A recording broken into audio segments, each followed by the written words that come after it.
नमस्कार, आप देख रहे हैं खबर 100 में हूं आपके साथ राहुल मौर्य। आइए रुख करते हैं इस वक्त की बड़ी खबरों की ओर, लेकिन उससे पहले एक नजर हेडलाइंस पर। देश में और गरीबों को मिलेगी सब्सिडी। सीएम शिवराज सिंह चौहान ने जनहित में लिया बड़ा फैसला, 20,000 करोड़ की सब्सिडी देने का लिया फैसला। सपाक्स पार्टी ने सहारा इंडिया समूह पर उठाए सवाल, जनता के करोड़ों रुपए डकारने का लगाया आरोप, प्रदेश सरकार से की कार्यवाही की मांग। धार में ईद मिलाद उन नबी का निकला जुलूस, समुदाय विशेष ने प्रोटोकॉल का किया उल्लंघन, प्रशासन और समुदाय विशेष के बीच हुआ विवाद।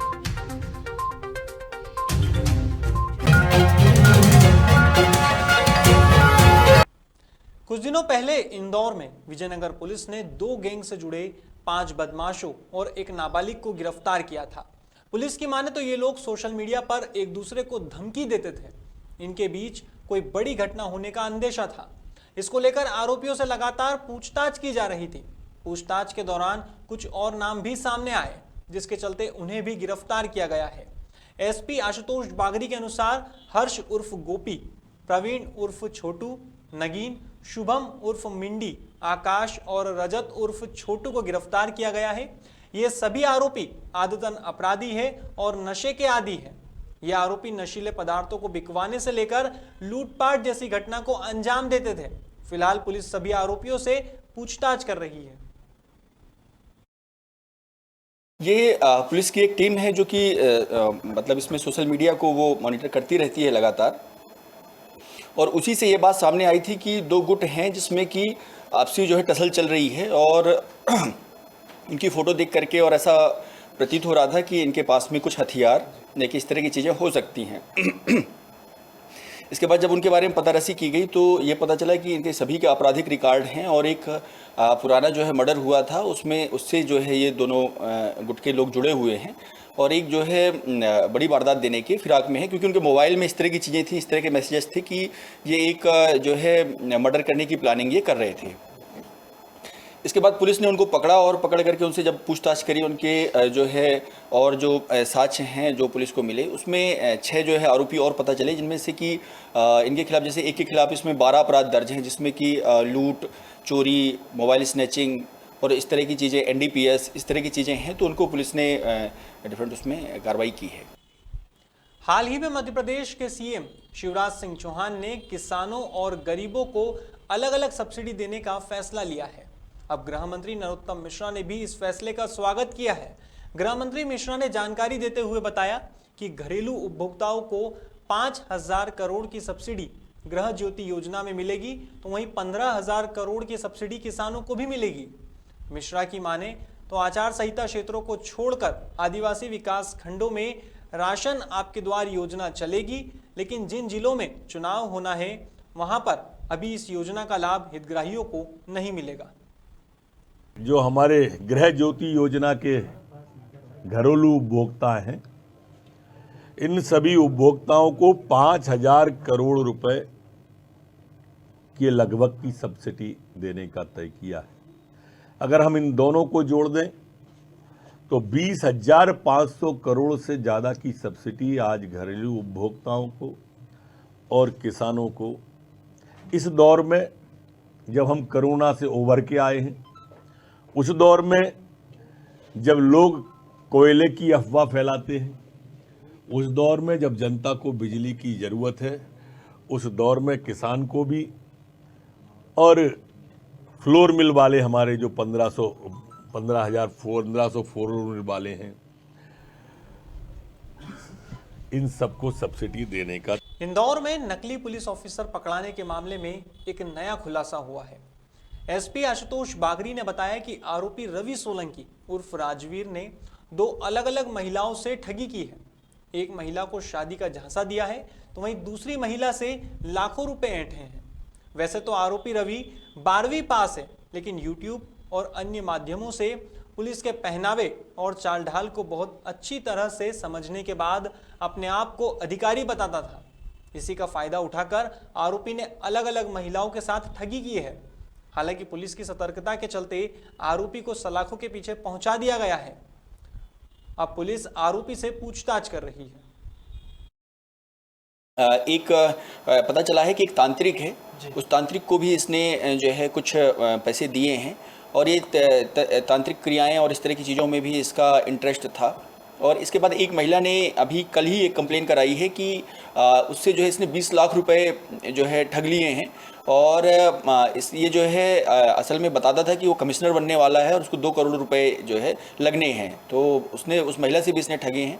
इसके जो है बहुत सारे व्हाट्सएप मैसेजेस हैं जो वो पुलिस ने देखे हैं, उसमें बहुत सारी लड़कियों से इसकी बातचीत है और जब ये इसमें है तो उनसे भी पूछताछ की जा रही है कि इसने जो है उनसे भी ठगी करी है या नहीं करी है। तो ये सारी चीज़ें हैं। अभी इसमें मामला अभी ये विवेचना में है और बहुत सारी चीज़ें हैं अभी जो कि इसमें सामने आनी बाकी हैं। मंगलवार को भोपाल में सपाक्स पार्टी की प्रदेश इकाई ने एक प्रेस कॉन्फ्रेंस की। इस प्रेस कॉन्फ्रेंस में पार्टी की प्रदेश इकाई ने सहारा इंडिया समूह पर प्रदेश की भोली भाली जनता के करोड़ों रुपए डकार कर बैठने का आरोप लगाया है। पार्टी के प्रदेश अध्यक्ष सुरेश शुक्ला ने कहा कि प्रदेश की संवेदनशील सरकार के मुखिया शिवराज सिंह चौहान गरीब जनता को न्याय न दिलाकर चुप्पी साधे बैठे हुए हैं। शुक्ला ने कहा कि पिछले 3 सालों में इस कंपनी ने अपनी साख और विश्वास पर बट्टा लगाते हुए जनता को धोखा दिया है, लेकिन अब सपाक्स पार्टी इन चीटफंड कंपनियों की ठगी के खिलाफ आवाज उठाएगी और लोगों को न्याय दिलाने के लिए हर स्तर पर लड़ाई भी लड़ेगी। आपको बता दें कि इस मामले में सपाक्स पार्टी ने प्रदेश सरकार को 15 दिनों का समय दिया है। इसके बाद धरना प्रदर्शन और आंदोलन की बात कही है। राय साहसी होंगे क्योंकि जनता ने 42 साल से एक पूंजी जमा करके एक रुपए जमा करके अपने बच्चों की पढ़ाई के लिए, अपने बच्चों के विवाह के लिए और अपने बुढ़ापे के लिए पैसा जोड़ा था। लेकिन यह देखा जा रहा है कि मध्य प्रदेश सरकार शायद तो सारा इंडिया ने उनको कुछ इस तरीके से लोभान्वित किया हुआ है जिससे सारा इंडिया के संस्थापक या डायरेक्टरों पर कोई कार्रवाई नहीं हो रही। इसके लिए सारा इंडिया 15 दिन का समय देती है सपाक्स पार्टी। अगर भुगतान की प्रक्रिया पूरी नहीं की गई तो हम पूरे मध्य प्रदेश में आंदोलन करेंगे। सर, कितनी राशि होगी जो सारा इंडिया हड़प कर बैठी है और कितने निवेशक है जो इसके पीड़ित है? सारा इंडिया मध्य प्रदेश में करीब 80 लाख निवेशक है और करीब अभी जो परपक्वता राशि है, अपनी छोटी भुगतान राशि है, वो करीब 2900 करोड़ रुपए की है। मंगलवार को धार में ईद मिलाद उन नबी का जुलूस निकाला गया, लेकिन इसमें बड़ी बात यह थी कि यह जुलूस बिना अनुमति के निकाला गया। इसके चलते पुलिस प्रशासन और समुदाय विशेष में विवाद भी हुआ, जिसमें पुलिस को बल प्रयोग का सहारा भी लेना पड़ा। बताया जा रहा है कि मिलाद उन नबी के पर्व को कोरोना प्रोटोकॉल के तहत मनाने के आदेश जारी हुए थे। इसमें मोहल्ले में ही जुलूस निकालने की परमिशन मिली थी, लेकिन बावजूद इसके बड़ी संख्या में लोग जमा होने लगे और भीड़ को नियंत्रित करने में पुलिस के पसीने छूटने लगे। आइए आपको दिखाते हैं बेकाबू होती भीड़ का ये दृश्य।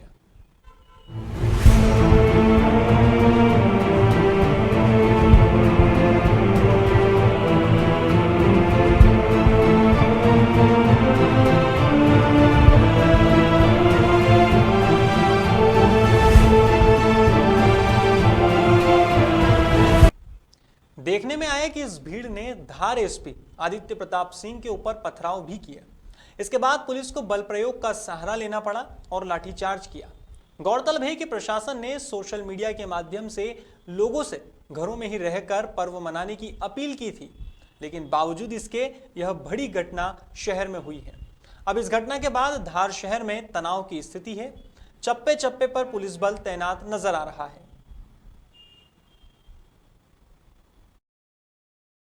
लाठीचार्ज एग्जैक्टली नहीं हुआ। जो मिलादुल नबी का जुलूस था उसके लिए एक रूट तय किया गया था, लेकिन फिर कुछ लोगों ने जिद की कि जो परंपरागत रूट है उसी पे उन्हें निकालना है। उसको लेके कुछ शैतानी तत्व हैं वो उस जुलूस में इन्वॉल्व हुए और उनको वहाँ से खदेड़ा गया। उसके अलावा जो है जुलूस को शांतिपूर्वक निकाला गया और अभी पूरा जुलूस जो है वो डिस्पर्स हो गया है और नगर में शांति करने की कोशिश की है। तो इस पे जो विषय आया है, क्योंकि जो एग्रीड रूट से भटके हैं, जो अदरवाइज़ किया है, उसको आइडेंटिफाई कर रहे हैं, पुलिस भी कार्रवाई कर रही है। अभी जैसे ही सेटल होता है उसके बाद जिन्होंने भी इसको तोड़ा है नियमों को, उन पर कार्रवाई की जाएगी। फिलहाल खबरों में बस इतना ही। देश और दुनिया की तमाम खबरों के लिए देखते रहिए खबर 100, जनता की बुलंद आवाज।